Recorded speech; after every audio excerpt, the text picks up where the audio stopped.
เลยว่าไม่เท่านะสิตัดไฟต้นล้มเด้อ คือเรื่องน้องตุนพี่น้องเอ้ยกะสีเอาเพิ่นไปบำบัดเนาะแม่เฒ่าเอกสารหาแล้วแล้วป่าเว้าถ้าเมื่อวันจันทร์เขามาเอาวันจันทร์ วันจันทร์นี่เนาะ วัน เนาะ จันทร์เลย ไปฝากไว้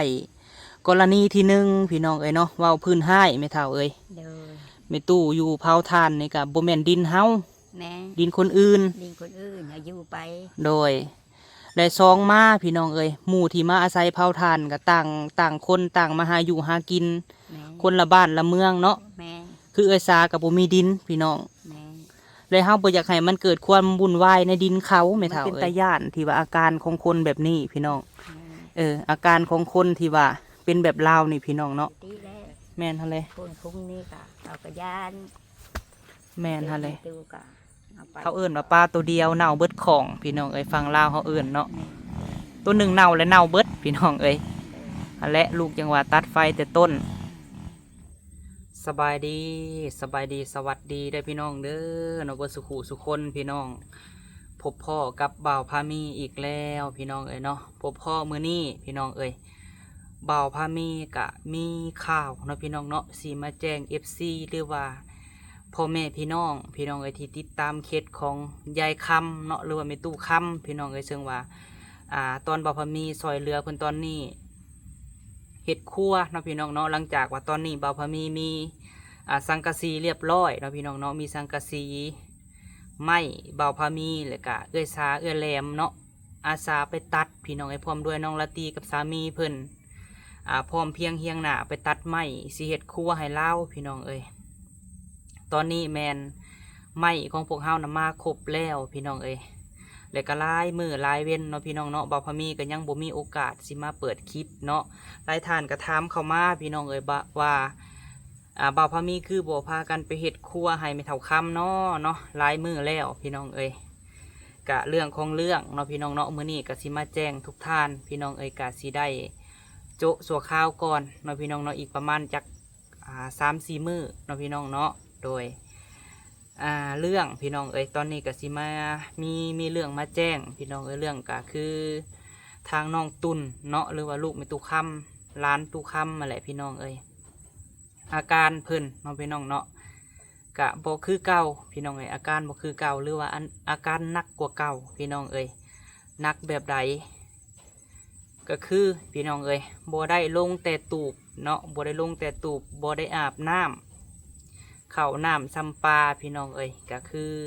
พี่น้องเห็นแม่ตู้ยังหับภาระแบกเป็นเสาหลักของครอบครัวหาข้าวหาน้ำหาแนวอยู่แนวกินมาแต่งผ้าขอกผ้าเข่าไว้ให้เพิ่นก็จังลูกกินเนาะพี่น้องเนาะแล้วซุมเฮาเป็นหยังคือบ่เฮ็ดตูบให้เล่าเนาะพี่น้องบ่เฮ็ดครัวก็คือย่านพี่น้องเอ้ยย่านแบบใดมื้อ4-5 มื้อก่อนพี่น้องเอ้ยอาการคือเก่าเนาะอาการกำเริบหรือว่าอาการหนักกว่าเก่าพี่น้องเอ้ยถือผ้าพี่น้องเอ้ยพันหันพันนี่พี่น้องเอ้ยเฮ็ดในสิ่งที่บ่ดีเนาะสิ่งบ่ดีแบบใดนอนเต็งผ้าไว้พี่น้องเอ้ยไผไปใกล้กับบ่ได้ในตูบหันเนาะอาการถือว่าหนักกว่าเก่ากว่าที่ผ่านมาพี่น้องอาการเพิ่นเนาะเลยไม่เท่ากับย่านพี่น้องก็คือตูคำในย่านและบ่กล้านอนนะความหมายบ่กล้านอนในตูบ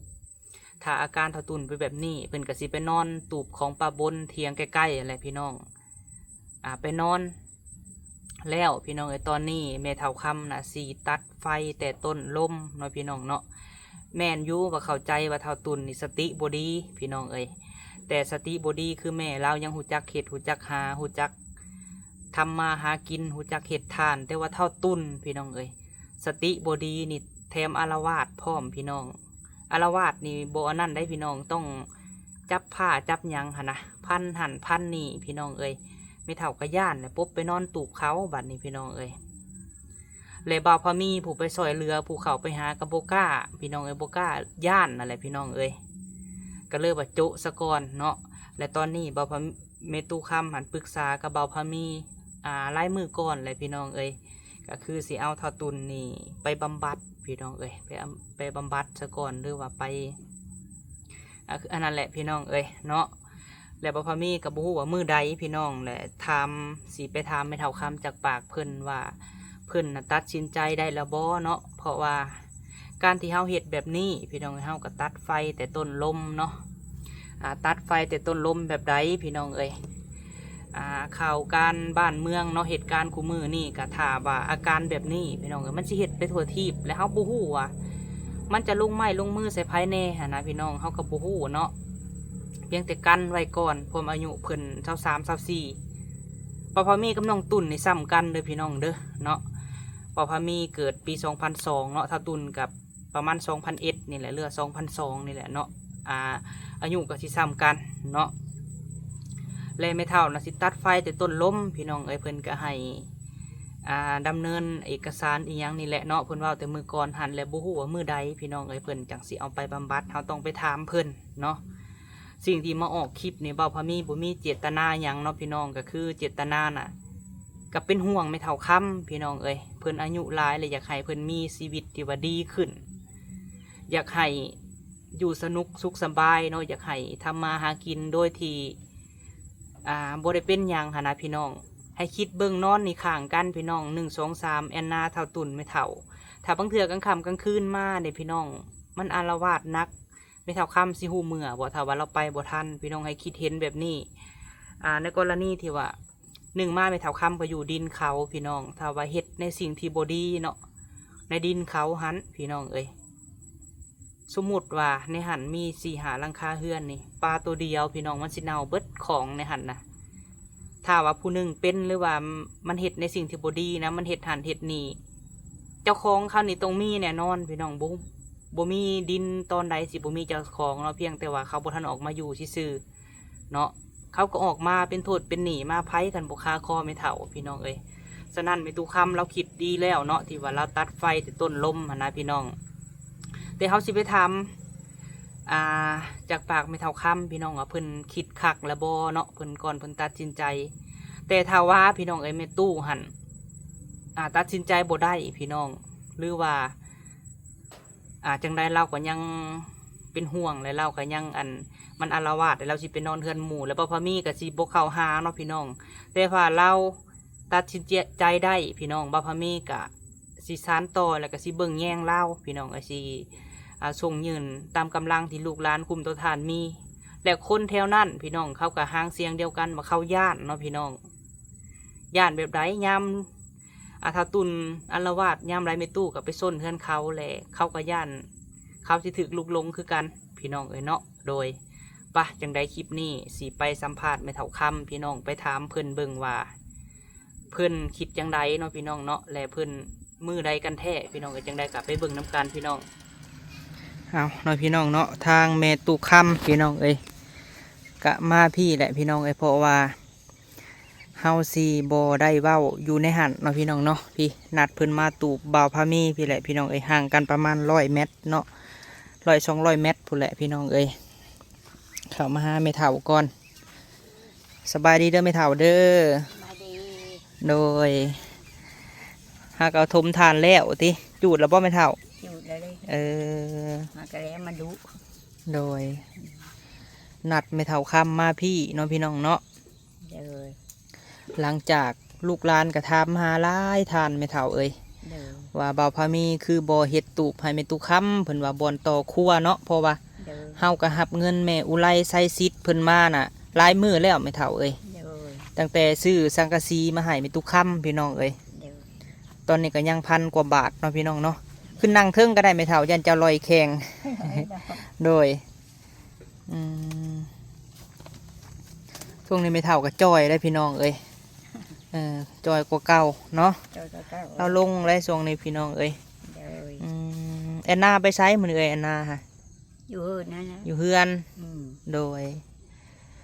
เอาเนาะพี่น้องเนาะเฮากะสิเข้าเรื่องกันเลยเนาะไม่เท่าเนาะซึ่งว่าลูกหลานกะทำมาไล่ทานไม่เท่าว่าเป็นยังบ่พอมีคือบ่เห็ดครัวให้ไม่เท่าคำพอว่ามือนั่นว่าสิเห็ดให้ไวๆเนาะหลังจากว่าแก่ไหม้มาแล้วไม่เท่าอันนี้ก็เรื่องของน้องตูนเนาะไม่เท่าเนาะเรื่องของร้านเพื่อนแหละพี่น้องจะสิว่าแนวใดเนาะพี่น้องเนาะคือพี่น้องหู้อะไรพี่น้องอาการเพิ่นคือว่าอาการกันนักเนาะไม่เท่าเนาะ หนักกว่าเก่าอันเพิ่นเว้าเพิ่นปากน้ำเจ้าอยู่บ่แม่เฒ่า ปากน้ ปากน้ำอยู่เนาะ ำอืม อืมโดย เจ้าก็เงินเป็นนั้นไปบูนเขาก่อนนี้อาจารย์ผู้ทอนฮือแสนนึงฮือเพิ่นนั่น มีเงินบ่น้ำเพิ่นนะแม่เฒ่า มีนะ เออ แสนปลาย เฮาหรือว่าบ่ได้มีเงินได้น้ำเพิ่นนะแม่เฒ่าเอ้ย ไม่ได้เราเพิ่นว่าเพิ่นมีเธอนุ่งได้เชื่อนี่มันหูบงูกับกำกรนะเพิ่นเฮอแกเพิ่นเอาอย่านุ่งเลยนี่ เพิ่นให้เจ้าน่ะบ่แกฮะ เฮออันบักจุนนะเชื่อบักจุนดิ เออ เอาว่าเอาเงินไปซื้อเอาไปเอาอันนี้อย่านุ่งเด้อ โดย เพิ่นเฮอนุ่ง อื ได้ ม เงินอันนั้นแล้ว โดย มามัน บัดนี้หายังอยู่น้ำเพิ่นเงินหั่นเนาะ อยู่มันเป็น แสดงว่าเพิ่นมีเงินติดโตวเพิ่นแสดงว่าน้องตุนนั่นเนาะ แต่ว่าเพิ่นไม่ซื้อผู้ดอก เออ พิ่นมันญาติชื่อมือแม่นี่ล่ะ โดย นับเบิ่งคือว่าก็ญาติชื่อ ถ้าว่าคือพี่น้องคือฮู้แหละถ้าว่าอาการน่ะบ่อันนั้นก็คือบ่เป็นหยังเนาะพี่น้องเนาะอาการของเพิ่นนะ แม่นกันมาละมันมีหื้นนานคือเป็นหยัง โดย อยู่เสีย แต่ถ้าว่าขึ้น อืม พี่น้องเอ้ยก็คือ เออ คือพี่น้องเรื่องของเรื่องฮะบ่าวพะมีบ่อยากออกคลิปเนาะแม่เฒ่าเนาะ แม่น โดย แต่เฮาก็บ่อยากตัว FC เนาะแม่เฒ่าเนาะ แม่น บ่อยากตัวลูกหลานที่เพิ่นเบิ่งพี่น้องเอ้ย แม่น ก็คือเวลาเพิ่นขึ้น แม่น ทางจับแนวมีคมเนาะพี่น้องขออนุญาตเว้าเนาะอัน เด้อ จับผ้าพี่น้องเอ้ย เด้อ พันหันพันนี่พี่น้องเอ้ย แม่นพันคนจะไม่พันดอกหายานไปผ่านหันหนละ โดย อันนี้ก็เลยว่าแม่เฒ่าน่ะสิตัดไฟที่ต้นลม เด้อ เนาะแม่เฒ่าเนาะ เด้อ โดยก็คือเรื่องน้องตุนพี่น้องเอ้ยกะสีเอาเพิ่นไปบำบัดเนาะแม่เฒ่าเนาะ เด้อ โดยปุ่นแหละพี่น้องเอ้ยบัดนี้เรื่องของเล่าวด้วยสัมแม่เฒ่าเรื่องเล่าวมันเฮ็ดฮอดขั้นตอนใดแล้วตอนนี้ฮะเอกสารหานะแม่เฒ่า พี่คือประชาชนไม่แล้วไม่แล้วบ่แล้วไม่แล้ว เอกสารหาแล้ว แล้วเปล่าเอา เออ ทำมือวันจันทร์ โดยบัดนี้หามือใดสัมแม่เฒ่า มือเป็นเขามาเอาวันจันทร์ วันจันทร์นี่เนาะ วันจันทร์นี่นะ โดย มืออื่นแล้วก็วันที่เอง โดยก็มีแต่บ่อยากให้แม่เฒ่านะคิดหลายแม่เฒ่าเอ้ยเด้อ เด้อ เรื่องของเรื่องหันบ่อยากให้เจ้านะคิดหลาย เด้อ และอันนี้ฮะบ่เฉพาะแต่เบาพามีพี่น้อง FC ที่เพิ่นเบิ่งคลิปเนาะ เด้อ เพิ่นกะฮู้มาก่อนแล้วพี่น้องเอ้ย จะ พี่ตู้จำได้บ่ที่เฮาเว้ากับพ่อเพชรช่วงนั้นให้แม่เฒ่าช่วงเฮือนแม่บิ่งช่วงนั้นเนาะแม่เฒ่าเนาะ เด้อ โดย แต่เรื่องของเรื่องฮะเบาพามีฮะบ่อยากออกคลิปเนาะเรื่องแบบนี้พี่น้องแต่ว่า แม่นะไม่เท่าก็จำไม่ได้เลย เฮาฮะมันจำเป็นแบบใดพี่น้องเพราะว่า เด้อ เฮาได้ซอยเพิ่นพี่น้องเฮาอยากให้แม่ตู้นี่มีชีวิตที่ดีเนาะแม่เฒ่าเนาะ เด้อ แม่นอยู่อายุ84พี่น้องแต่อยากให้เพิ่นอยู่สนุกสุขสบายโดยที่ว่าบ่ได้เป็นหยังหันนะพี่น้องเนาะ แม่ เลยไม่เท่าเพิ่นอยากตัดไฟแต่ต้นล้มพี่น้องเอ้ยก็คือโดยการที่เอาน้องตุนนี่ไปบำบัดเนาะพี่น้องเนาะหรือว่าไปฝากพี่น้องเอ้ยเนาะ เด้อ ไปฝากไว้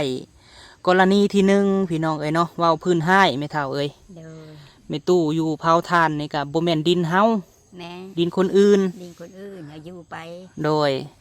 และซองมาพี่น้องเอ้ยหมู่ที่มาอาศัยเผาทานก็ต่างคนต่างมาหาอยู่หากิน แม่ คนละบ้านละเมืองเนาะ แม่ คือเอ้ยสากับบ่มีดินพี่น้อง แม่ เลยเฮาบ่อยากให้มันเกิดความวุ่นวายในดินเขาแม่เฒ่าเอ้ย แม่ โดยและบ่อยากให้เกิดความวุ่นวายพี่น้องเอ้ยแบบใดเนาะคือบ่าวพะมีก็บ่อยากเว่าตรงพี่น้องเฮาก็เผื่อไว้เนาะพี่น้องเนาะคู่มือสังคมคู่มือนี่มันเป็นตาย่านที่ว่าอาการของคนแบบนี้พี่น้องอาการของคนที่ว่าเป็นแบบลาวนี่พี่น้องเนาะ เด้อ เห็นบ่บ่าวพะมีไปถ่ายคลิปพี่น้องเพิ่นก็จะนอนอยู่เนาะแม่เฒ่าเนาะ เด้อ นอนบ่ปากบ่ติ้งพี่น้องช่วงนี้นี่ลังๆที่ว่าเห็ดตูบมานี้เนาะ เด้อ กับบ่ปากบ่ติ้งแต่เวลาเพิ่นขึ้นหรือว่าเพิ่นมึกพี่น้องเอ้ยอาการเพิ่นน่ะเพิ่นสิจับผ้าเนาะพี่น้องเต็งผ้าไว้เลยไม่เท่าหาย่านเนาะไม่เท่าเนาะ แม่ไม่เท่ากับย่านผัดจับไปได้จับผัดเชื้อเชื้อด้วยเนาะ โดย แล้วผัดแม่แบบไปตัดพื้นผัด เออ แล้วมุกละใจอะนะ โดย เดี๋ยวว่ามีหายอย่างไรแล้วมันก็จับไปรูดไปแล้วก็5,000โดย ไม้พันเท่าปุกไปแล้วบัดนี้ แล้วเขาก็ย่านพี่น้อง แล้วอะเพื่อก็ย่านเนี่ย อืม สามีตีแล้ว แม่นฮะเลย คนคุ้งนี่ก็เอาก็ย่าน แม่นฮะเลย ดูก็เอาไปสิก่อน โดยบัดนี้คือแม่เฒ่าพี่น้องเอ้ยบัดเพิ่นอาละวาดอีหยังมาหั่นนะแบบพันหันพันนี่นอนเต็งผ้าเต็งหยังไว้แล้วก็แกงหั่นดึกนี่เนาะแม่เฒ่าเนาะเป็นหีนเป็นหยังแกงอันนี้ก็ฟังจากเสียงหลายคนอยู่พี่น้องเอ้ยคุ้มเตาถ่านเนาะที่เพิ่นเว้าให้เบาพามีฟังพี่น้องเอ้ย แม่น แล้วแม่ตู้ก็สิปบไปอยู่ตู้ปลาบนแม่นบ่ เดี๋ยว ไปนั่งอยู่หันกลางคืนพี่น้องเอ้ยคือเรื่องมันเกิดในกระโบหึงเนาะไม่เท่าเนาะประมาณ4-5 มื้อก่อนบ่ประมาณนี้แหละเนาะ ไปนั่นนะ ประมาณ4-5 มื้อก่อนพี่น้องเอ้ย ได้สี่ห้ามื้เนี่ย โดย แกงหั่นแกงนี่พี่น้องเอ้ยและแถวนี้เพันมีเด็กน้อยหลายซ้ำเนาะพี่น้องเนาะเด็กน้อยหลายแหละ เดี๋ยว ก็คือหู้แหละเขาตัดไฟแต่ต้นลมพี่น้องจักหน่อยแหละลูกหลานเจ้าผู้ยังอยู่เนาะเพิ่นสิกินแหนงไม่เท่าบ่แม่นหยังดอกเนาะ เดี๋ยว เออ ก็บัตรบดีแล้วก็คือมันไม่เป็นเพื่อแล้วบัตรเฮือนนั้น ถ้าอันนั้นกับ ปกติเนาะ แต่ว่า คือหู้แหละพี่น้องก่อนเพิ่นจะอาละวาดก่อนเพิ่นเฮ็ดหยังหันเพิ่นบ่ได้บอกก่อนว่าจังสิอาละวาดหรือว่าอีหยังนะขึ้นบัดเดียวพี่น้องบ่มีความผิดก็คือว่า จับหันจับนี่ไปโลดพี่น้องแล้วเขาย่านไม่เท่าเอ้ย ก็เนี่ยนะ โดย ย่านอย่างนั้นแล้ว คนคุมเตาถ่านนี่1เอื้อซา2ปานาง3ปลาบน4บ่อสุกนี่เนาะคันพวกเราคูณมาก็5หลังคา6บ่อจำม่ำ เดี๋ยว ก็ย่านพี่น้อง ย่านแลลูกหลานคือเฮานี่แหละแม่เฒ่าเอ้ยมาถ่ายคลิปเจ้าเห็นบ่เฮาบอกเข้าไปบาง2-3 มื้อ4-5 มื้อเฮาย่าน เดี๋ยว โดย ไม่ได้ลูกหลานแล้ว ย่านพี่น้อง มีไม่เท่ากับมีเยอะเฮาแล้ว โดย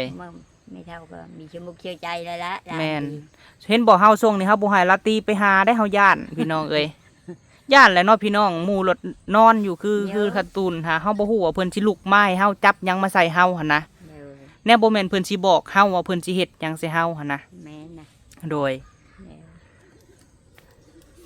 เนาะสิว่าแนวใดแม่เฒ่าเอ้ย จะรอไม่ได้ อืม เท่ากัน โดย แต่คือเรื่องของเรื่องเนาะพี่น้องเนาะผ่านมาพี่น้องเอ้ยแต่กี้กะมันมีปัญหาอีกครั้งหนึ่งแล้วเนาะเป็นประวัติศาสตร์เริ่มแรกพี่น้องเอ้ยตั้งแต่ เดี๋ยว เพื่อนแล้วเนาะไม่เท่าเนาะ เดี๋ยว แต่บ่พอมีบ่อยากเว้าพี่น้องบ่อยากเว้าเพราะหยัง แม่ เพราะว่าบ่อยากอันนั้นหั่นนะพี่น้องเนาะ เดี๋ยว และคือตอนนั้นไม่เท่าเอ้ย เดี๋ยว ไม่เท่ายังตัดสินใจบ่ได้แม่นบ่ไม่เท่า เดี๋ยว โดย ตัดสินใจก็คิดตัดสินใจแล้วนะผัดไม่เท่าผัดพังไปก่อนยังถือวันดีปัดหาหมอเอ็ดน้ำแดงพานั่นที่หึงเติบแต่ก็เป็นใหม่มาหานี้ละมันก็หึงเติบ เนาะ อืม แต่กี้หันคือไม่เท่าคำนี่ตัดสินใจบ่ได้พี่น้อง อันนี้ก็เข้าใจเนาะพี่น้องหัวอกของคนเป็นแม่ คนเป็นแม่เฒ่าเนาะพี่น้องเนาะแต่ว่าอยากให้แม่เฒ่านี่เข้าใจแม่เฒ่าเอ้ย เดี๋ยว อันนี้หันลูกหลานนั่นด้วยความเป็นห่วงเฮือนซานก็มีแล้วเนาะเฮือนซานก็มีดินก็มี เดี๋ยว แม่บิ่งพอเพชรซอย คือก่อนหน้านี้เนาะพี่น้องเนาะหลังจากเฮือนแม่บิ่งเฮือนแม่เฒ่าคำแล้วหันเพิ่นก็เคยอันอาละวาดแบบนี้เทื่อหนึ่งครั้งหนึ่งพี่น้องก่อนหน้านั้นนะก็คือกระจับผ้าจับหยังแหละพี่น้องเขายังกินข้าวอยู่เนาะเขาสร้างเราเขาน้องวันทองพี่น้องเอ้ยช่วงนั้นหันแม่เฒ่าตัดสินใจบ่ได้พี่น้องก็คือฟังเบิ่งก่อน เดี๋ยวฟังเบิ่งก่อน เออ เพื่อมันดีไป ฟังเบิ่ง นะ ฟังเบิ่งว่ามันดีก่อนหันนะไม่เท่ากับฟังมาพี่น้องเอ้ยคือช่วงนั้นเนาะพี่น้องเนาะช่วงนั้นช่วงที่ว่าหลังจากว่าแล้วเพื่อนแม่บิ่งเนาะ เดี๋ยว แต่บัดนี้หันเพิ่นบ่ได้แหละพี่น้องเอ้ยเพิ่นย่านคันสิเว้ากันเนาะมาฮอดมื้อนี้นะเราบ่ได้เห็นเราย่านพี่น้องเอ้ย เดี๋ยว มีแต่ท่าให้ฟังหากมันบ่เศร้าจักเทื่อพี่น้องเอ้ยอาการเลย แต่ว่าเนาะพี่น้องเนาะคือก่อนหน้านี้พี่น้องเอ้ยเรื่องในสิ่งบ่ดีได้สมัยเฒ่าปัจจุบันในปัจจุบันนี้นะเจ้าเห็นบ่เพิ่นเฮ็ดในสิ่งที่มันบ่ดี บ่ บ่เห็นเนาะ บ่ไม่เห็น เออ แต่ก็พิงดีๆไม่เห็นมาพี่ก็ไม่ออกไปทางใดคู่หมู่ก็ไม่มี มีครูมีหมู่มีเดืองมีไปดินน้ำไผ่ โดย อยู่แต่แล้วตู้มาแล้ว บ่ได้ไปไสพี่น้อง แต่ว่านึกในใจเสือเนาะพี่น้อง อยู่ในตูบก็คืออยู่คือข้าวน้ำนี่กระเจ้าอันบ่หาให้กินนะแม่เฒ่าแต่งฮะ บ่ไม่ได้หากินแล้วให้กินไปเลยแล้วค่ะปะไว้หัน ป้าไว้ให้ มันเยอะหรือกินไม่เยอะหรือยาก เออ ตามมัน นั่นแหละพี่น้องเอ้ยแม่เฒ่าก็อายุซ้ำนี้แล้วเนาะคือเฮาว่าแหละแม่เฒ่าเอ้ยอันใดที่ว่าเจ้าปล่อยวางได้เจ้าก็ปล่อยแม่เฒ่าเอ้ย ไม่เท่ากัน โดย มีเวกะไปหากบหากินเนี่ย เออ มันก็อยู่หัน ให้คิดเสียว่าอันลูกหลานเข้ากับบริปะบริทิมดอกคือชุมเฮาถ้าว่าชุมเฮาบ่เข้าไปกับพ่อตรงๆแม่เฒ่าเอ้ยค่ะว่า เดี๋ยว เจ้าบ่ปล่อยวางหรือว่าเจ้ายังอันนี้คือเก่าเลยลูกหลานเขาก็สิบ่ซอยได้แม่เฒ่าเอ้ย ดี๋ยว เขาย่านบ่แม่นหยังดอก เดี๋ยว คือแม่ FC แม่ฮักเขาในคลิปนี่แหละคืออย่างเช่นแม่บิ่งพ่อเพชรนี่แหละนี่เนาะ เดี๋ยว เพิ่นเคยซอยเรือเจ้าแล้วเพิ่นก็เว้ากับเจ้าครั้งหนึงเพิ่นก็หับปาก เจ้าก็หับปากกับพ่อเพชรเนาะ เดี๋ยว ครั้งนั้นน่ะพี่น้องว่าแม่เฒ่าสิเอาไปฝากเนาะหรือว่าไปบำบัดเนาะแม่เฒ่าเนาะ ไปบำบัด เออ แต่ว่าเราก็ฟังพี่น้องเอ้ยฟังมาตลอดหั้นนะเรายังตัดสินใจบ่ได้เนาะ เดี๋ยว เออหันแหละเนาะคือเรื่องรถเรื่องหยังน้องตูนพี่น้องเอ้ยคือสาเหตุแบบนี้พี่น้องเอ้ยสาเหตุเหตุแบบนี้แหละ เดี๋ยว มันทำให้ที่ว่าเราบ่มีรถขี่หั้นนะพี่น้องเนาะแต่ว่ารถคือน้องตูนตอนนี้ก็คือเบาโก้ร้านไม่บิ่งกะ เดี๋ยว ขับไปหันมานี่เนาะพี่น้องบ่ได้มีความเสียหายหยังก็คืออยู่ในเฮือนนั่นแหละเนาะ เดี๋ยว เออ หลังจากที่ได้รถได้หยังมาแต่พุ่นแหละพี่น้องเอ้ยมันก็เป็นมาเรื่อยๆเนาะไม่เท่าเนาะแต่บ่พอมีหันบ่อยากเว้าพี่น้อง คือเรื่องมันมาฮอดมื้อนี้ก็เลยเว้าซะเพราะว่าทุกอย่างที่บ่พอมีเว้ามันคือเรื่องจริงเบิดเนาะ เดี๋ยว เออ คืออย่างเส้นนี่มาปุ๊กตูบเนาะพี่น้องบ่พอมีนี่ปุ๊กตูบให้แม่เฒ่าค่ำนี่ก็เป็นเงินของแม่บุญทวีเนาะแม่เฒ่าเนาะ เดี๋ยว แล้วก็แป้นก็เป็นเงินของแม่บิ่งพ่อเพชรพี่น้องเอ้ย เดี๋ยว คือแม่ตู้บุญทวีเนาะเราก็เว้าพี่น้องเอ้ยถ้าว่าแม่เฒ่านี่ยังตัดสินใจบ่ได้คือเรื่องร้านนี่เราก็บ่ให้อยู่แม่เฒ่าเอ้ยคือฮู้แล้วเรื่องตูบหัน เดี๋ยว โดย อันนี้ให้เข้าใจเนาะพี่น้องสาเหตุหยังที่เพิ่นบ่ให้อยู่ถ้าว่าเนาะน้องตุ่นบ่เอาน้องตุ่นไปบำบัดพี่น้องเอ้ยบ่ทันเอาน้องตุ่นไปแลหมู่แถวนี้หาสิเดือดร้อนแม่เฒ่าเอ้ย แม่ ถ้าคนนั่นนี่สมมุติเนาะเพิ่นเฮ็ดหันคนหันนั่นนี่เป็นหันเป็นนี่หันนะแบบ เดี๋ยว อ่ะบ่เว้านะพี่น้องเอ้ยเฮาอยู่ดินเขาเฮาก็ต้องได้เสียเงินให้เขาแม่เฒ่าเอ้ยปลาตัวเดียวสิเน่าเบิดของพี่น้องเพราะภัยเพราะว่าน้องตุ่นเนาะ เดี๋ยว ให้พี่น้องเข้าใจบ่พามีย้อนบ่พามีเป็นห่วงชีวิตแม่เฒ่า เป็นห่วงแม่ลาวเป็นห่วงคนในคุมเตาถ่านเฮาพี่น้อง เดี๋ยว แต่ว่าเรื่องบางเรื่องบ่พอมีก็เว้าหลายบ่ได้พี่น้องเพราะว่าในแอปแดงเพิ่นมีจำกัดเนาะบ่ให้เว้าทั่วที่พะนันเนาะ เดี๋ยว โดยนั่นแหละเนาะถ้าว่าแม่เฒ่าคิดได้แบบนี้ก็ดีแม่เฒ่าเอ้ยเจ้าตัดไฟแต่ต้นลมความอายุเท่าตุนเท่าใดก็24บ่ เดี๋ยวหอดเด้อ 23บ่ประมาณ23ปีพี่น้อง แล้วบัดนี้หั่นเจ้าจ่ายก่อนนี่เท่าไรแม่เฒ่าที่ว่าจะให้เอาไปนี่ 3 ล้าน 3 ล้านพุ่นบ่บ่แม่นบ่2 ล้านห้านะ บ่ เออ ขึ้นในชามไม่ได้ 3 ล้าน ชามได้ค บัดเงินที่เจ้าเอาไปนี่เดี๋ยวจะเอามาให้ใช้ ำเงินอันเอาไปนะ โดย เงินมัน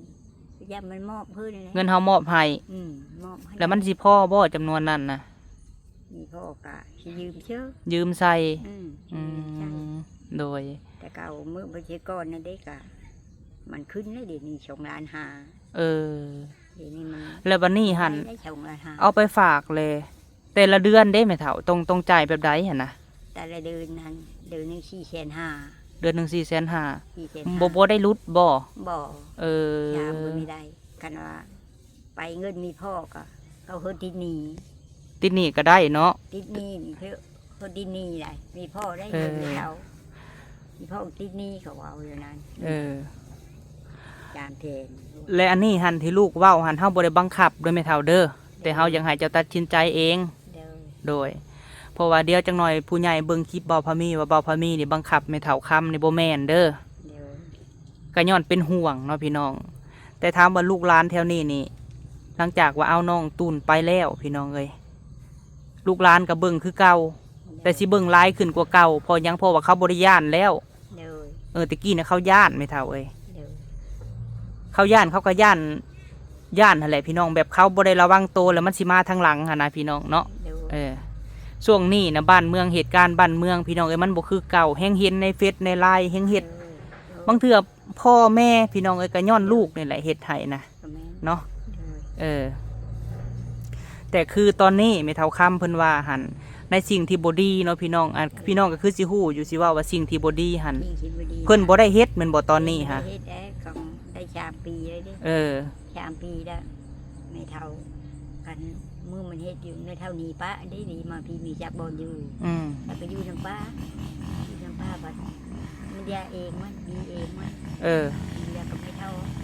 ไอ้เราอยู่ไม่เท่าอยู่ที่ไปยัดมันติดหมู่อีกนะแม่นอยู่พี่น้องสติบ่ดีนี่คือแม่เพิ่นน่ะสติบ่ดีอยู่แต่ว่าเพิ่นบ่ได้จับผ้าจับหยังไหนเนาะคือเราก็เฮ็ดเวียกของเราแต่เพิ่นน่ะเวลามันอาการมันขึ้นมาเลยพี่น้องเราสิจับผ้าจับหยังเฮ็ดให้ไม่เท่าเราน่ะย่านบัดนอนข้างกันหั่นนะพี่น้องนอนข้างกันเลยหั่นนะแต่สมมุติพี่น้องเวลาไม่เท่าบ่ฮู้เมื่อได้ไม่เท่าบ่ทันระวังตัวได้ไม่ยังสิเกิดขึ้นเนาะแบบนั้นแหละพี่น้องเอ้ยแล้วบัดนี้เด็กน้อยได้ซะพี่น้องคือเด็กน้อยเขาแล่นลิ้นหรือว่าคนเฮาที่บ่ได้สติระวังตัวเพิ่นมาร้อยหลังเฮาเฮ็ดในสิ่งที่มันบ่ดีนั่นแหละไม่เท่าเฮาสิเป็นโทษนั่นแหละพี่น้องเอ้ยเฮาจังว่าให้แม่ตู้คิดคักๆแล้วเพิ่นก็ตัดสินใจพี่น้องเอ้ยมื้อนี้ก็วันหยังมื้อนี้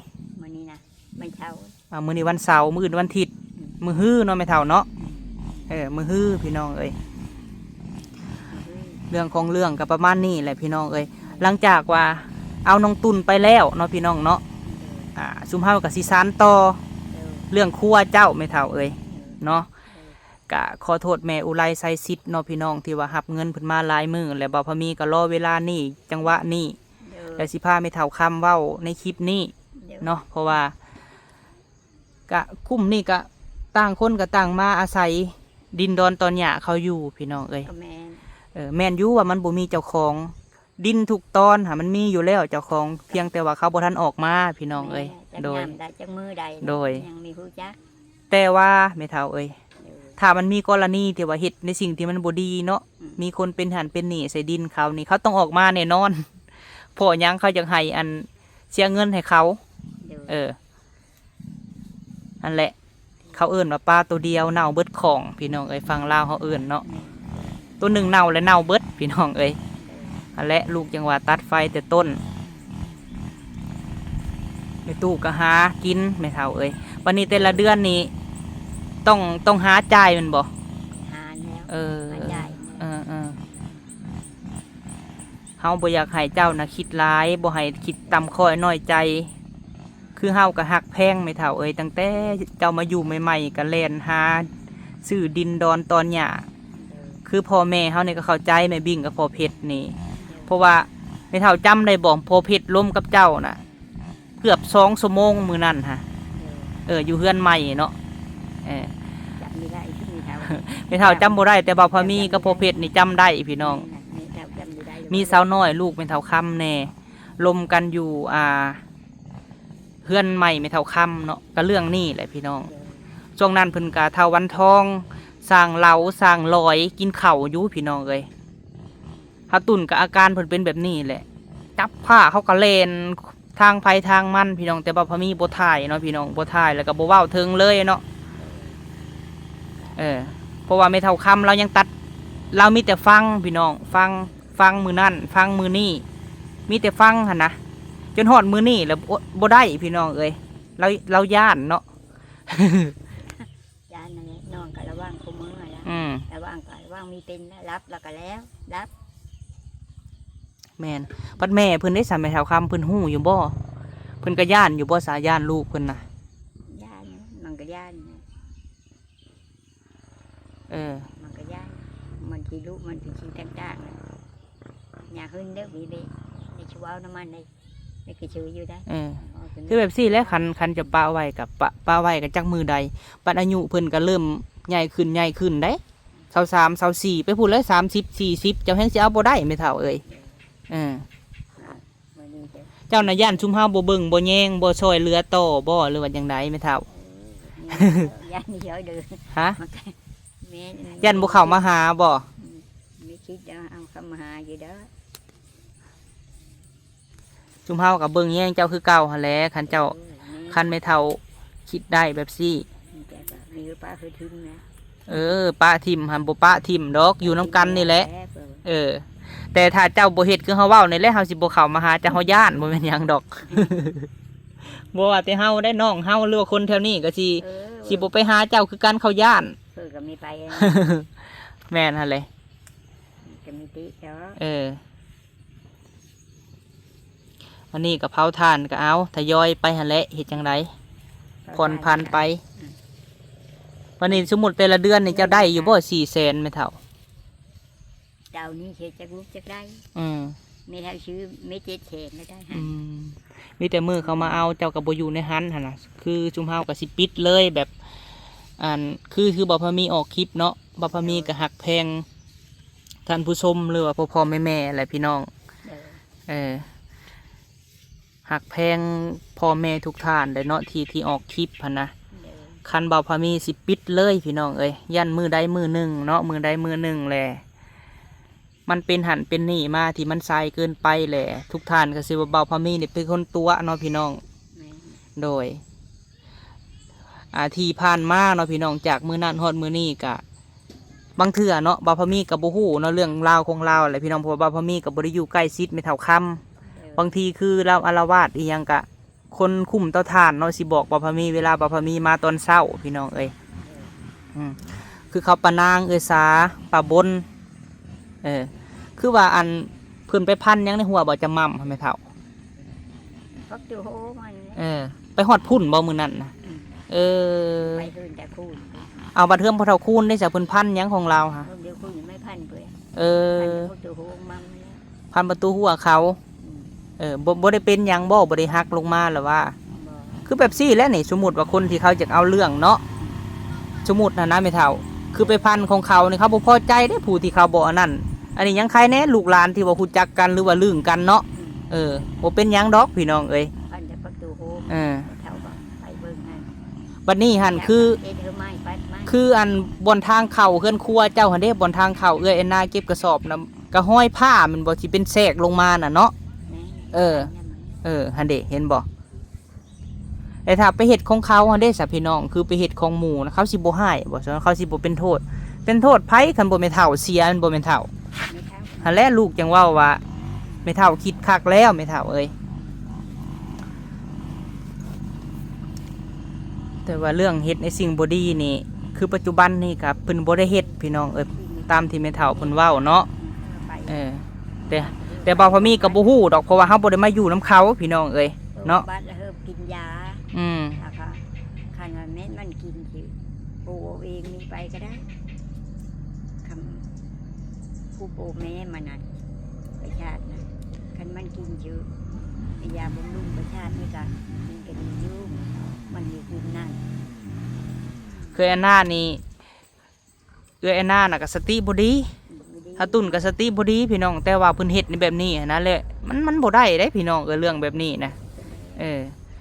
แม่นอยู่แม่เพิ่นน่ะเราสติบ่ดีแบบนั้นเราก็ยังไปเฮ็ดหาขายหันขายนี่เนาะแต่ตัดภาพมาที่เท่าตุ่นหั่นติพี่น้องบ่แม่นบ่ได้อาบน้ำแต่หึงแล้วบ่แม่นเฒ่าจัดอาบเติมแล้วค่ะมื้อนั้นไปเป็นที่หิ้วคู่น้ำไปทั้งหึงคู่มื้อนึงหั่นแม่เฒ่าอาบในน้ำหั่นเอาคู่มื้อมันมีอาบแต่มาอาบมันแค่โบกันไหนลูกโบมันก็ย่าแล้วน้ำก็บ่อาบพี่น้องไปบำบัดลองเบิ่งในเฮาก็อันนั้นเนาะเราก็จำเป็นแหละพี่น้องสาเหตุกับมันบ่มีผู้ใดเป็นหลักเป็นแรงเนาะไม่เท่าแล้วก็คิดบ่ออกซอกบ่เข้าก็มีแต่ทางเดียวนี่แหละพี่น้องจักสิไปพึ่งพาไผขนาดมีพ่อยังว่าใครมันจังยำจังเกงเนาะไม่เท่าได้ไม่เท่าไม่ได้ป่ะคิดไปอันในแนวละโผกับมินี่ ำตายแล้วนะแม่ก็ก็พื้นเรื่องเงินเรื่องคำนี่พอใครได้ไปดูก็มีแต่ไม่เท่านี่ชู อืม ก่อนนะ สู้ไปหั่นแหละเห็นแนวใด เท่านี้ได้ชูห้องก็ไม่เท่าที่แต่ละเดือนนะเดือน แต่ละเดือนก็มีแต่แม่เฒ่าเสีย อืม เสียก็หาขวดเคียไปซะแล้วแม่เฒ่าเอ้ยเฮ็ดจังได คัดเคยไปดิ เฮาอยู่น้ำหมู่เด้ ลูกกะ หมู่ก็บ่พร้อมได้คือคุมนี่ก็ มีพ่อลูกกับเขากับมีมีกับมีอดีแล้วได้เขาไปปันขายยากับเขามือ คือแม่เฒ่าค่ำนี่ถามว่ามีลูกบ่พี่น้องคือเอื้อยอันเอื้อยน้องสาวของสาวแอนนาบ่หรือเอื้อยเอื้อยน่ะมีพี่น้องเราอยู่หลัก12นี่แหละเนาะใกล้กันแต่เราก็บ่มีความหมายเนาะถ้าพี่น้องบ่เชื่อว่าพระมีสิไปถ่ายให้เบิ่งก็ได้พี่น้องเอ้ยอันนี้บ่ฮู้อยู่ส่วนหลายแม่เฒ่านี่สิโทรหาผู้นี้พี่น้องมาถ้ายามทะตุนอาละวาดเนาะตามที่ว่าคนคุมนี่เขาบอกเล่ามาฮะโทรมากับพากันปบไปนอนเฮือปะบนบาดนี้ปบไปนั่งอยู่พี่น้องเอ้ยวันนี้เราก็มียิงเนาะปัดผู้นี้เพิ่นเอาผัวเฒ่าพี่น้องเอาผู้เบาอายุหลายแน่เนาะแล้วก็เนาะในเท่านี้ ก็สิรุ่นกว่าแม่เฒ่าค่ำน้อยหนึงอายุผัวลูกเคยแม่เฒ่าค่ำมาพี่น้องแลคือสาวน้อยลูกแม่เฒ่าค่ำเนี่ยเพิ่นก็ไปนั่งขายผักอยู่ตลาดนะวันนี้โทรหาเล่ากับมาซื่อๆพี่น้องเอ้ยวันนี้หาเจ้าน่ะสิออกซอยลาวออกแน่เจ้าออกน้ำแม่นบ่แบบซี่แม่นบ่สาวน้อยแล้วสิออกซอยเจ้าอยู่บ่บ่ออกมีแต่เจ้าเขาก็บ่มีเนาะออกเอาเพิ่นออกขายหน่อไม้ก็มือก็ไม่ได้ขาย หากเพิ่นแต่งตัวดีพี่น้องสาเหตุหยังคนเฮามันก็บ่คือกันเนาะพี่น้องสาเหตุที่ว่าทุกอยู่แต่ว่าเขาแต่งตัวดีนะทาหน้าทาตานุ่งเครื่องงามหั่นนะก็บ่ได้หมายความว่ารวยเนาะพี่น้องทุกยูมันเคยแต่งแนวนั้นโดยแม่นผู้เจ้าถูกมีว่าได้ผู้เจ้าถูกไม่หายก็ไม่เช่าอย่าแลเนาะไม่หายก็เป็นหยังดอกแม่เฒ่าเอ้ยเฮาเฮาก็โล่งใจแม่เฒ่าเอ้ยที่ว่าแม่เฒ่าคิดได้แบบนี้แล้วเฮากับพ่อแม่เฮาคือแม่บิ่งพ่อเพชรเราก็คือสิดีใจที่แม่เฒ่าคิดได้แบบนี้นะเพราะว่าพ่อเฮาในพ่อเพชรหันเราเว้ากับแม่เฒ่าตอนนั้นล่มกัน2 ชั่วโมงพุเรื่องนี้แหละเนาะอันที่เว้ากันเราจนบ่อันนั้นแล้วเราก็คือสิดีใจที่แม่เฒ่าคิดได้คือแบบซี่เล่นนี่เจ้าสิพาเมื่อนอนเฮือนนี่เจ้าก็บ่กล้าเมื่อนบ่พาเท่าตุนเมื่อแม่นบ่แม่มีกล้ามือพาแต่เก่าสิบอกมันสิมือนำมันจะมือมาเป็นเจออยู่ไปมีมือนอนมาชมมือบ่ได้ยังมาในชุมาเนี่ยคือนึงมาละชมมือคนนั้นเดี๋ยวมีมาเลยเหตุการณ์จะกินเยอะโมแมนว่าเห็นเพิ่นนอนอยู่เฮือนพี่น้องเอ้ยเฮาขึ้นไปถ่ายเพิ่นสังเกตเบิ่งบ่ตะกี้หันยังเริ่มตะกี้หันยังว่าปากเว้านำเฮ็ดหันเฮ็ดนี่คือตอนนี้นี่พอพระมีก็เริ่มย่านพี่น้องเอ้ยย่านเห็นบ่หับเงินผู้ใหญ่มาเลยก็บ่ทันเฮ็ดนะแต่ถามว่าเอาเท่าตุนไปนี่สิเฮ็ดบ่ก็เฮ็ดคือเก่าพี่น้องผู้ใหญ่ก็ให้ไม่เท่าอยู่เนาะแต่คือเฮือนหันไม่เท่าก็อยู่คือเก่าถ้าว่าเจ้าบ่อันนั้นเท่าตูนเนาะเพิ่นก็ฝืดใจและเรื่องอยู่ก็คือเพิ่นเว้าแล้วไม่เท่าเอ้ยเจ้าหน่อยไปเฮ็ดทางที่บ่ดีใส่เฮือนซ่านเพิ่นน่ะมันแฮงสิเป็นโทษไม่เท่าเอ้ย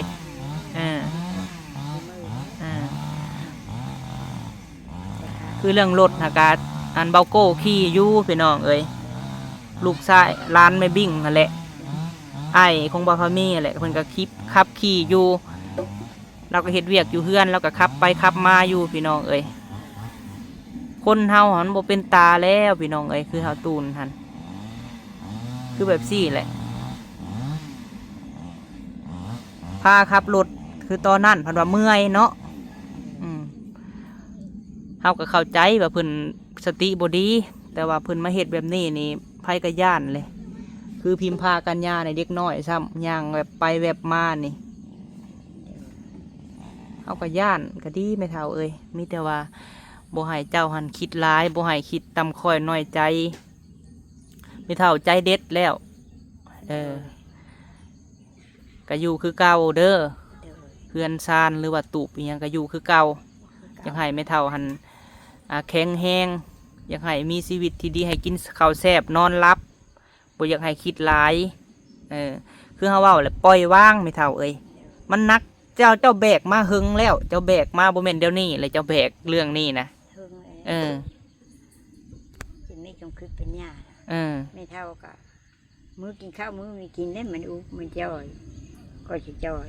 อุบเรื่องเลิกขึ้นไปแล้วเงินเรื่องคำก็มีบัดนี้พอก็มีเนี่ยมีพอก็ไม่เท่านี้อุบบ่ได้ดอกเมื่อว่าตื่นแล้วเนาะหาเงินหาข้ามผัดไปเจ้ามันจะนี้อันนี้เถอะเท่าปลานั่นแล้วก็คิดไปเย็บปะปีนั่นละปลากับผู้หญิงช้ำเอา แต่บ่คิดเท่าแล้วเฮ้ยพยายามบ่คิด คิดมันมีผู้ชายฮะแล้วมีผู้ย่านเด็กเล่นนะคิดมีผู้ชายนั่นแหละ หักแล้วเบิ่แล้วเนาะเอกสารอีหยังตอนนี้น่ะเนาะ แล้วไม่แล้วแล้วไม่แล้ว โดย ยังโทรไปนะ เอาเนาะพี่น้องเนาะรอรุ่นเบิ่งพี่น้องเอ้ยพุ่นแหละวันคานวันพุธพุ่นแหละเนาะจังสิได้สานต่อเรื่องครัวไม่เท่าเฉพาะสาวแอนนานี่กะเราสติบ่ดีอยู่แต่เราเฮ็ดเวียกเฮ็ดงานพี่น้องเอ้ยกะย่าเราเนาะเราอันนั้นก็ได้เราบ่ได้ไปอันนั้นแกงหั่นแกงนี่ใส่เฮือนผู้นั้นผู้นี้เราบ่ได้อันนั้น ไม่เท่ากับมือดำแม่กับยู่ดิชื่อไม่เท่ากับมือเอาดิชื่อหลักอะ มือดิชื่อแต่มือแม่นั่นโอ้ยเยอะมาก อะไรเฮ็ดจังได จืดกับไข่แดดบ่ บาปภัยเวรมันพี่น้องเอ้ยเนาะคือหูแหละกรรมเอาบัดนี้กระปดตัวนี้แหละก็คือสิเบาแล้วไม่เท่าเอ้ยแบ่งเบาแล้วในชีวิตก็ได้ ลูกหลานได้ปูได้ปลาเขาก็ส่งยืนคือเก่าหั่นแหละบ่แม่นว่าไม่เท่าตัดสินใจเรื่องนี้แล้วสิบ่เข้ามาใกล้มาคอยหาบ่แม่นลูกหลานส่งยืนคือเก่าดีใจเยอะได้กินน้ำลูกน้ำลานนี่แหละ โดยนี่ก็เวลานี้แรกกันนะอยู่กับน้ำลูกตัวเองก็มีพม่าเขาก็ได้กินอยู่แล้วได้กินก็โป่งมาในนี้ก็ใครได้กินว่าอยู่แล้วอยู่น้ำลูกน้ำลานอยู่น้ำลูกตัวเองพอได้กินนะเขาก็บ่มีไม่เท่าเอ้ยเราก็เขาก็ลูกเต่าเขาก็บ่ได้ติดอกพี่น้องเอ้ยเขาก็มีดีได้แล้วเขาเอาไปคิดเบิ่งนั่งตลาดมื้อหนึงกะ50มื้อละแสนพี่น้องทางกำไรทุนเนาะมันบ่มีได้เฮ็ดจังไดกะหาสู่ไปเอาแนวใดมันสิเกิดก็เกิดไม่เท่าเอ้ยเอาไปยืมพ่อมีไปถ่ายอยู่เขาเอายืมกะแล้วเขาไปถ่ายติไปถ่ายเบิ่งอยู่ลูกว่าแนวนั้นละจะคิดแนวใดลูกเคยกับสิรุดเจ้าก็น้อยหนึ่งบ่อายุให้แม่เฒ่าลูกเคยเจ้านะลูกเคยก็เท่าเลยเนี่ยทีวีก็ได้เท่าย่ามมาแล้วว่าลูกสาวเจ้าเท่าไรสาวน้อย50 ปีบ่หรือ40เราพัวแก่เนาะอ้าวแม่เฒ่าเอ้ยอะไรจังว่ากันประมาณนี้แหละแม่เฒ่าเอ้ยฝากให้กำลังใจเพิ่นในเด้อพี่น้องเด้อเนาะบ่อยากให้ปล่อยบ่ให้ด่าเล่าพี่น้องเฮาก็มีแต่หักแพงแม่เฒ่าคำหลายกว่าเก่าและก็ทุกท่านก็คือสิดีใจกับเบาพามีเนาะที่เห็นแม่เฒ่าคำหันตัดสินใจได้พี่น้องเราปล่อยวางเราคิดได้เนาะพี่น้องเนาะเราคิดได้และก็เพื่อความปลอดภัยของหมู่บ้านเตาถ่านเฮาเนาะแม่เฒ่าเนาะเอาสบายดีเด้อแม่เฒ่าเด้อสบายดีโดยเอาพี่น้องเอ้ยกะสิประมาณนี้แหละพี่น้องเอ้ยเรื่องของเรื่องเนาะเฮากะตัดไฟแต่ต้นล้มพี่น้องเอ้ยเอาพื้นไปบำบัดมือวันจันทร์นี่แหละพี่น้องเอ้ยกะสิให้แม่เฒ่าคำออกจากหันเนาะจุ่มเฮากะสิไปทางอื่นพี่น้องเอ้ยหลังจากว่าเอาพื้นไปแล้วเฮาก็จังมาสานต่อเรื่องเห็ดครัวเฮาเนาะจังไดก็ขอบบุญขอบคุณเนาะทางแม่บิ่งพ่อเพชรพี่น้องแล้วก็แม่บุญทวีที่ว่าซอยแม่เฒ่าคำมาคือล่าสุดในการแม่อุไรไซสิทธิ์เนาะแล้วก็ลูกหลานทั้งต่างประเทศที่ได้สดซอยเพิ่นก็เอาเงินจำนวนนั้นเลยพี่น้องเอ้ยไปให้เขามาเอาไปบำบัดพี่น้องเอ้ย3 ล้านเพิ่นว่าเนาะแล้วก็จ่ายแต่ละเดือนเดือนหนึ่ง450,000เนาะพี่น้อง โดยเอาพี่น้องเอ้ยกะประมาณนั้นแหละเนาะจังใดกะฝากเป็นกำลังใจให้เพิ่นอีกแน่ไม่เท่าคำกับพี่น้องเอ้ยเราคิดได้ เราปล่อยว่างนะมันบ่ได้พี่น้องเขาอยู่น้ำหมู่หลายคนแหละเขาสิไปเก่งอ่าหมักขี้หอกขี้หินเนาะพี่น้องเนาะนอนเต็งผ้าเต็งมีดพันหันพันนี่อาละวาดนัก2 ครั้ง 3 ครั้งนี่แล้วพี่น้องเอ้ย